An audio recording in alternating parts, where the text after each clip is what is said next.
Hallelujah hallelujah. Thank you Jesus, thank you Jesus. आज का वचन हम देखते हैं लुक्का 15 11 से 32 आयत तक। जो हम पढ़ते हैं उसमें बाइबल बताती है कि एक पिता के दो पुत्र थे, एक बड़ा और एक छोटा। छोटा जो बेटा था वो अपने पिता से जिद करता है कि मुझे मेरे हिस्से की संपत्ति दे दो, और मैं जाना चाहता हूँ। किसी दूसरे देश में वो चला जाता है। पिता दोनों भाइयों में बराबर बराबर संपत्ति बांट देता है।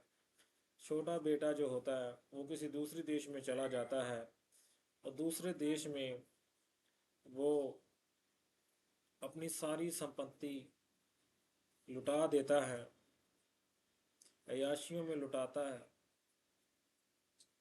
और बाद में कंगाल हो जाता है। और उस देश में अकाल पड़ता है।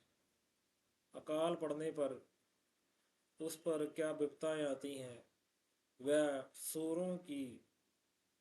सूरों को चराने का काम करता है। सूरों को चराता है, भूखा प्यासा। जब वह भूखा प्यासा होता है तो वो सोचता है कि जो सूरों को खाने को मिल रहा है मुझे वो ही मिल जाए। पर वो भी उसे नहीं मिलता। वो लोग उसे उस पर तरस नहीं खाते, उसे वो भी नहीं मिलता। तो वो सोचता है कि मैं अपने अच्छा होता कि मैं अपने पिता के पास ही था। मेरे पिता के नौकरों के पास इतना खाने को है, वहाँ पर कोई कमी नहीं है। फिर वो ऐसा सोचकर अपने पिता के पास वापस जाता है। जब वो अपने पिता के पास वापस जाता है तो पिता जब दूर से आकर देखता है और उसे गले से लगाता है, तो वो पिता से माफ़ी मांगता है कि हे पिता, मुझे माफ़ कर। मैंने स्वर्ग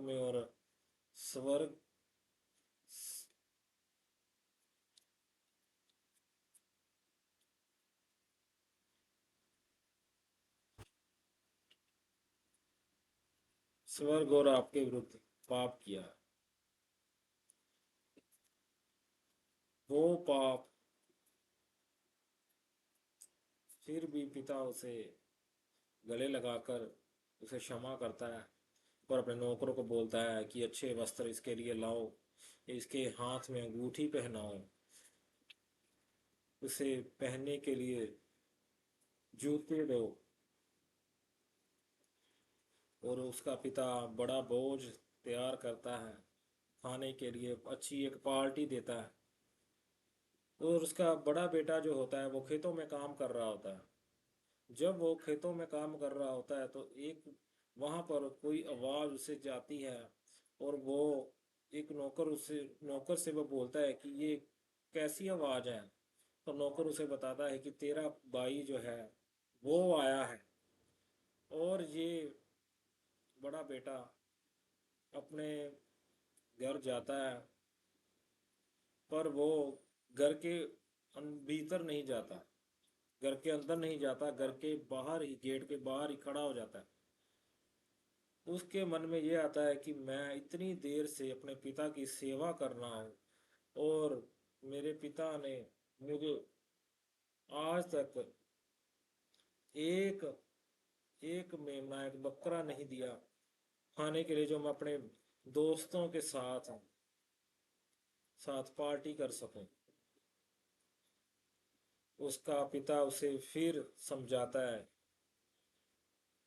कि मेरा जो छोटा बेटा खो गया था वो मुझे अब मिल गया है, जो मर गया था वो अब जी उठा है।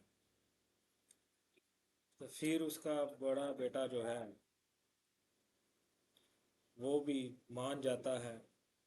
इस बाइबल हमें ये इसलिए ये बताती है कि हमें अपने पिता से कभी अलग नहीं होना चाहिए, उसकी प्रेजेंस से अलग नहीं होना चाहिए।